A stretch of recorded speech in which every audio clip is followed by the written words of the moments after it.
আসসালামু আলাইকুম রহমতুল্লাহি ওয়া বারাকাতুহু। আল্লাহর এই দুনিয়ায় যে যেখান থেকে আজকের এই ভিডিও দেখতেছেন সবাইকে আন্তরিক শুভেচ্ছা। আজকের এই ভিডিওতে সবাইকে স্বাগত। তো বিপাকে ৩,৫০০ শিক্ষক সাংবাদিক আইনি লড়াইয়ে প্রস্তুতি। চলুন বিস্তারিত জেনে নিই। শিক্ষা মন্ত্রণালয়ের নতুন এমপিও নীতিমালা ২০২৫ জারির পর শিক্ষকতার পাশাপাশি সাংবাদিকতায় যুক্ত থাকা ৩,৫০০ মফস্বল সাংবাদিক চরম সংকটে পড়েছে। গত ৭ ডিসেম্বর জারি করা এই নীতিমালায় স্পষ্ট করা হয়েছে যে এমপিওভুক্ত কোনো শিক্ষক বা কর্মচারী একই সঙ্গে একাধিক চাকরি বা সাংবাদিকতা ও আইন পেশার মতো লাভজনক পদে থাকতে পারবে না। এই নিয়ম লঙ্ঘন করলে সংশ্লিষ্ট শিক্ষক কর্মচারী এমপিও বাতিল করার বিধান রাখা হয়েছে। এই সিদ্ধান্তের ফলে সারা দেশের কয়েক হাজার শিক্ষক সাংবাদিকের মধ্যে তীব্র অসন্তোষ দেখা দিয়েছে এবং তারা এই নীতিমালাকে চ্যালেঞ্জ করে উচ্চ আদালতে রিট করার প্রস্তুতি নিচ্ছেন বলে নবগঠিত এমপিওভুক্ত শিক্ষক সাংবাদিক গ্রুপ সূত্রে জানা গেছে। নতুন এই জনবল কাঠামো ও নীতিমালা দেশ জুড়ে শিক্ষক সমাজে ব্যাপক আলোচনা ও সমালোচনার জন্ম দিয়েছে। বিশেষ করে জেলা ও উপজেলা পর্যায়ের অনেক প্রেস ক্লাবের সভাপতি ও সাধারণ সম্পাদক শিক্ষকতার সঙ্গে যুক্ত। অনেক শিক্ষক জাতীয় ও স্থানীয় বিভিন্ন পত্রিকা ও টেলিভিশন চ্যানেলের প্রতিনিধি হিসেবে কাজ করেন। তাদের মধ্যে শিক্ষা প্রতিষ্ঠানের দায়িত্ব পালনের পর সৃজনশীল বা সমাজসেবামূলক কাজে যুক্ত থাকা কোনো অন্যায় নয়। এই লক্ষ্যে ইতিমধ্যে এমপিওভুক্ত শিক্ষক সাংবাদিক গ্রুপ এবং বাংলাদেশ বেসরকারি শিক্ষক সাংবাদিক অধিকার সংরক্ষণ ফোরাম গঠনের প্রক্রিয়া শুরু হয়েছে। গ্রুপটির আহ্বায়ক এবং শেরপুর মডেল গার্লস কলেজের সহকারী অধ্যাপক মাসুদ হাসান বাদল জানিয়েছেন, প্রায় ৩,৫০০ শিক্ষক সাংবাদিকতায় যুক্ত রয়েছেন। তিনি দাবি করেন, সাংবাদিকতা কোনো দ্বৈত পেশা নয় এবং তারা এখান থেকে নামমাত্র সম্মানী পান, যা কোনোভাবেই বেতনভুক্ত পদের মতো নয়।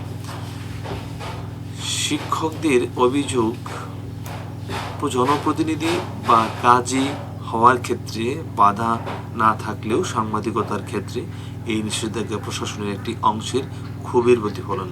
মাদারীপুরের শিক্ষক ও সাংবাদিক মোহাম্মদ রফিকুল ইসলাম প্রশ্ন তুলেছেন যে সরকারি চিকিৎসকরা যদি দায়িত্ব শেষে ব্যক্তিগত চেম্বারে রোগী দেখতে পারেন, তবে শিক্ষকদের সাংবাদিকতা কেন অপরাধ হিসেবে গণ্য হবে? অনেক শিক্ষক হয়রানির ভয়ে নাম প্রকাশ না করার শর্তে জানিয়েছেন, যোগ্য ও দক্ষ শিক্ষকরা লেখালেখি বন্ধ করলে তৃণমূল পর্যায়ে সাংবাদিকতার মান আরও নিচে নেমে যাবে। তারা মনে করছেন এই নীতিমালার মাধ্যমে শিক্ষকদের সৃজনশীলতার পথ রুদ্ধ করা হচ্ছে। নীতিমালা জারির পর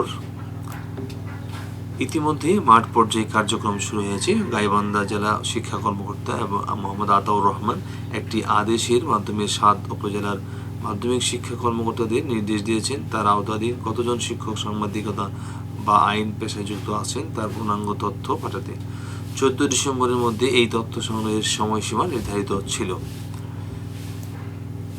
জেলা শিক্ষা কর্মকর্তা জানিয়েছেন, নীতিমালা অনুযায়ী কোনো শিক্ষক লাভজনক অন্যায় পেশায় যুক্ত থাকতে পারবেন না এবং এবং তথ্য যাচাইয়ের শেষে আইনানুগ ব্যবস্থা নেওয়া হবে। বর্তমানে সারা দেশে মাধ্যমিক ও মাদ্রাসা ও কারিগরি মিলিয়ে প্রায় ৬ লাখের বেশি শিক্ষক কর্মচারী বিভক্ত রয়েছেন। তদন্তে জানা গেছে, জেলা প্রশাসক ডিসি সম্মেলনে ডিসিদের দেওয়া প্রস্তাবের ভিত্তিতেই সরকার এই কঠোর অবস্থান নিয়েছে।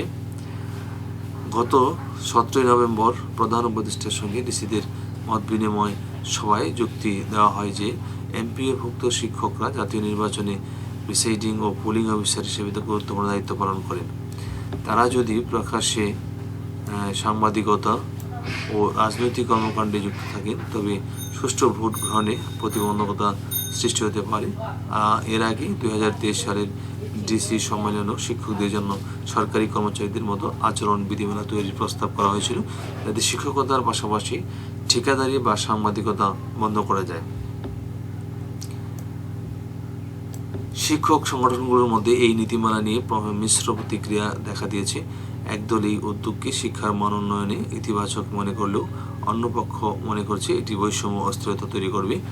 এমপিওভুক্ত এমপিএভুক্ত শিক্ষা জাতীয়করণ প্রত্যাশী জুরির সদস্য সচিব দেলোয়ার হোসেন আজিজি বলেন, নীতিমালায় কিছু ইতিবাচক দিক থাকলেও সাংবাদিকতা ও আইন পেশাকে নিষিদ্ধ করার বিষয়টি পুনর্বিবেচনা করা উচিত।